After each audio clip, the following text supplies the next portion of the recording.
남자분들의 위장을 유달리 설레게 하는 음식이 있죠. 오랫동안 회자되는 소울푸드 3대장 국밥, 제육볶음, 그리고 오늘의 주제 돈가스입니다. 여기다 후식으로 요구르트까지 주는 식당이면 더 볼 것도 없죠. 얇게 튀겨낸 돈가스와 데미그라스 소스에 케찹을 섞은 새콤한 양념, 쌀밥에 김치까지 아는 맛이 가장 무섭다고 저도 침이 싹 고이는데요. 이런 한국식 돈가스는 어디서 어떻게 만들어진 걸까요? 오늘은 두툼한 일본식 돈가스부터 이렇게 얇은 한국식 돈가스가 어떻게 만들어졌는지에 대한 이야기를 한번 해볼까 합니다. 오늘 나올 영상들 굉장히 고자극일 것 같네요. 저는 김밥이고요. 제가 오늘 떠먹여드릴 이야기 한국식 돈가스의 탄생입니다. 많이들 아시겠지만은 한국식 돈가스는 일본에서 유래했습니다. 하지만 일본이 원조는 아니에요. 돈가스를 가장 처음 만든 나라가 어디냐고 묻는다면 대답하기가 참 애매합니다. 일본의 돈가스는 영국의 커틀렛에서 유래했고 이 커틀렛도 프랑스의 꼬뜨레트에서 유래한 거죠. 고기에 밀가루와 계란을 발라 빵가루를 덮어 튀긴 음식은 전 세계 어딜 가나 볼 수 있는 음식입니다. 이 음식이 최초로 문헌에 등장한 건 무려 1682년이고요. 이탈리아의 꼬뜨레타, 아르헨티나와 우루과이의 밀라네사, 오스트리아의 비너 슈니첼, 독일의 예거 슈니첼 등등 돈가스와 비슷한 음식은 정말 많습니다. 여러 설들이 있긴 하지만요, 돈가스는 프랑스에서 가장 먼저 시작됐다는 게 설득력이 가장 높습니다. 꼬뜨레트는 고대 프랑스어로 작은 갈비뼈란 뜻인데요, 이건 뼈가 붙은 부위에 고기를 쓰는 게 정석이었기 때문입니다. 지금으로 치면 뼈등심이나 양고기 렉 같은 부위를 사용한 거죠. 프랑스 요리가 워낙 유명하다 보니 이 꼬틀레트도 유럽 전역으로 퍼져서 인기를 끌었어요. 이게 각 지역에 맞게 조금씩 변형됐고요. 영국에선 얇은 고기에 빵가루를 입혀 기름에 부침개처럼 구워냈는데요, 이건 커틀렛이라 부릅니다. 그리고 이 방식이 아시아에서 확산되기 시작했어요. 영국 해군이 아시아 전역으로 뻗어나가면서 아시아 이곳저곳에 정착했거든요. 인도의 알루티키라는 음식도 이 커틀렛의 영향을 받는데요, 이건 정말 영향만 받은 거지 우리가 아는 커틀렛과는 전혀 다른 음식이긴 합니다. 고기가 아닌 으깬 감자나 콩 같은 야채에 쌀가루나 밀가루를 바르고 빵가루를 입혀 튀겼거든요. 감자 크로켓 같은 거죠. 하지만 일본의 돈까츠는 영국에서 영향을 받았다는 설이 가장 지배적입니다. 메이지 시대가 열리면서 일본이 문호를 개방하고 이때 영국식 요리가 많이 들어왔거든요. 당시 일본은 서양 문물을 받아들이는 게 선진국으로 가는 길이라고 생각했죠. 이 서양 문물 중 가장 큰 비중을 차지했던 게 바로 서양 음식이었고요. 서양인처럼 먹어야 생활 습관이 바뀌고 근대화가 될 수 있다고 여겨졌거든요. 당시 일본은 육식이 금지되어 있다시피 했는데요, 1872년 메이지 텐노가 고기를 먹기 시작하면서 육식 금지령이 사실상 해제됩니다. 근데 이때 나온 커틀렛은 돼지고기 보단 송아지나 양고기를 주로 썼고요. 기름에 푹 담고 튀기는 게 아니라 프라이팬에 적당히 기름을 둘러 지지는 방식이었죠. 버터로 색을 냈고요. 이러한 방식을 소테 혹은 셜로 프라잉으로 부릅니다. 돼지고기 커틀렛이 처음 등장한 곳은 1895년 도쿄 긴자였습니다. 렌가테이란 식당에서 처음 만들어진 걸로 알려져 있죠. 렌가테이는 이 영국식 커틀렛을 일본식으로 바꿔보기로 결심을 해요. 일본에서 서양식 메뉴가 인기가 많긴 했지만 먹을수록 입맛에 안 맞는 것들이 보였거든요. 우선 커틀렛을 시키면 나오는 빵을 쌀로 바꿔서 접시에 담아 내놓습니다.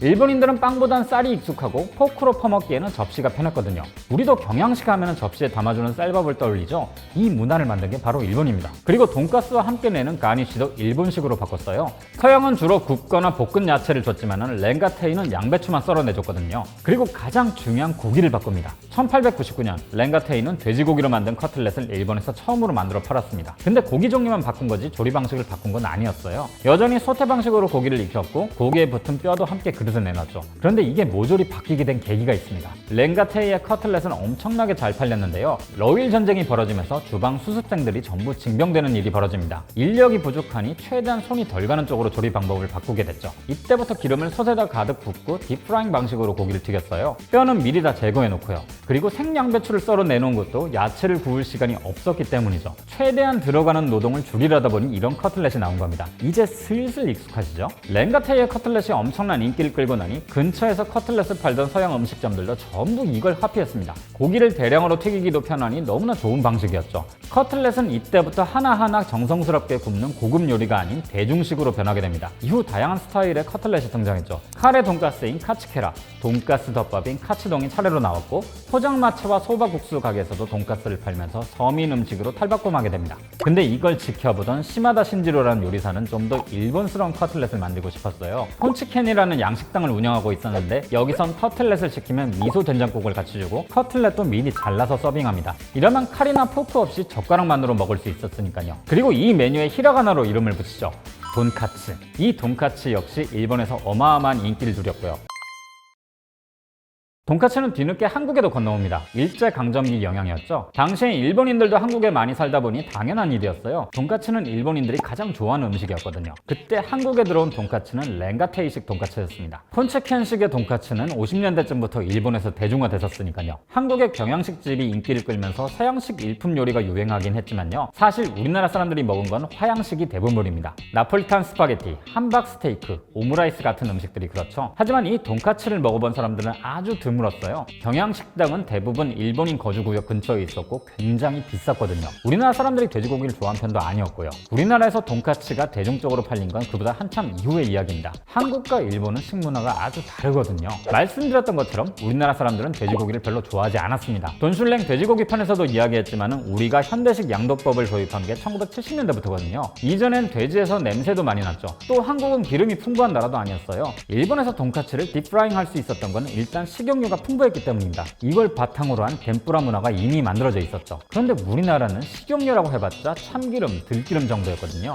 우리나라가 본격적으로 식용유를 많이 쓰기 시작한 게 71년 해표 식용유 등장 이후부터니까 그 이전까진 기름을 많이 쓰는 요리가 자리 잡긴 힘들었죠. 시간이 흘러 돼지고기와 식용유가 대중적으로 쓰이기 시작하면서부터는 돈가스를 만들어 먹긴 했는데요. 이땐 정작 일본식보단 미국식에서 영향을 많이 받았습니다. 이걸 잘 보여주는 게 첫 번째 가니쉬입니다. 지금도 경양식 돈가스 가니쉬를 보면 베이크드 빈이나 마카로니, 삶은 야채를 주로 쓰죠. 미군과 미국인의 식단에서 자주 볼 수 있는 가니쉬들입니다. 일본식은 양배추 말고 뭐가 딱히 없죠. 또 미국식 커틀릿은 빵가루 입자가 작고 고기 두께가 얇습니다. 일본식은 거친 빵가루에 고기도 두툼하죠. 우리가 먹는 경양식 돈가스는 딱 이런 미국과 유럽의 커틀릿을 닮아 있고요. 국민소득이 증가하고 양돈 산업이 발전하면서 돈가스는 완전히 대중 메뉴로 자리를 잡습니다. 이때부터는 우리도 우리나라에 맞게 돈가스를 변형했어요. 현재 돈가스 하면 떠오르는 오래된 유명한 식당들은 과거 기사식당이었다는 공통점이 있죠. 성북동 금왕 돈가스, 서울 왕 돈가스, 가나 돈가스의 집 같은 곳들요. 1980년대 택시 등록 대수가 늘어나면서 기사들을 대상으로 한 식당들이 엄청나게 많아집니다. 이런 기사 식당은 서울 도심부 주변 저렴한 지역에 자리를 잡았고 택시 기사들을 끌어들일 만한 다양한 메뉴를 취급하기 시작했죠. 이 중에서도 가장 인기 있었던 게 바로 돼지불고기 백반과 돈가스였습니다. 그리고 이곳에서 파는 돈가스는 기사 식당이라는 상황에 가장 최적화된 방식으로 만들어졌죠. 일단 메뉴가 빨리 나와야 합니다. 그럼 조리 시간이 짧아야 하죠. 돈가스 조리 시간을 줄이는 가장 쉬운 방법은 고기 두께를 얇게 하는 겁니다. 튀길 때 걸리는 시간이 줄어드니까 유리하죠. 대부분의 기사 식당이 이런 얇은 돈가스를 만들어 팔았어요. 또 한 가지,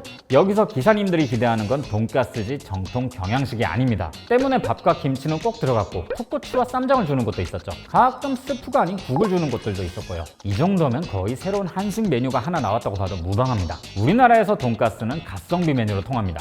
어딜 가나 평균은 하지만 고기 메뉴인데다가 저렴하기까지 하거든요. 하지만 점점 저렴해지는 방식으로만 가다 보니 메뉴에 큰 변화가 생기긴 힘들었죠. 치즈 돈가스나 고구마 돈가스 정도? 한국의 돈가스가 이런 식으로 자리 잡을 때 일본의 돈카츠에는 나름의 변화가 있었어요. 돈카츠가 고급화되면서 고기 두께는 두꺼워졌고 고기를 저온에 오래 튀기는 방식으로 바뀌었거든요. 이러면 겉은 바삭하면서도 고기는 부드러운 질감을 가지게 되죠. 이런 돈카츠는 90년대부터 우리나라에 들어오기 시작해 2000년대 들어서 큰 인기를 얻게 됩니다. 전혀 다른 새로운 돈가스를 접하게 된 거니 주목을 받았고 요즘은 돈가스 맛집을 검색하면 대부분 이런 일본식 돈카츠를 파는 가게들이 나오더라고요. 돈가스 맛집 하면 첫순위에 오르는 연돈도 사실 한국식 돈가스라기보단 돈카츠에 가까운 형태죠. 그럼에도 불구하고 어떤 돈가스를 사람들이 더 좋아하느냐고 묻는다면 제 생각엔 아직은 경양식파가 좀 더 많은 것 같긴 합니다. 부먹 스타일로 소스에 푹 담궈서 흰쌀밥이랑 먹는 이 맛이 있거든요. 혼자 식사를 할 땐 경양식, 친구와 만날 땐 일본식을 먹는다는 분들도 있고요. 성인 남자뿐 아니라 아이들도 엄청나게 좋아하죠. 횟집 같은 곳에서는 어린이용 돈가스를 따로 팔 정도니까요.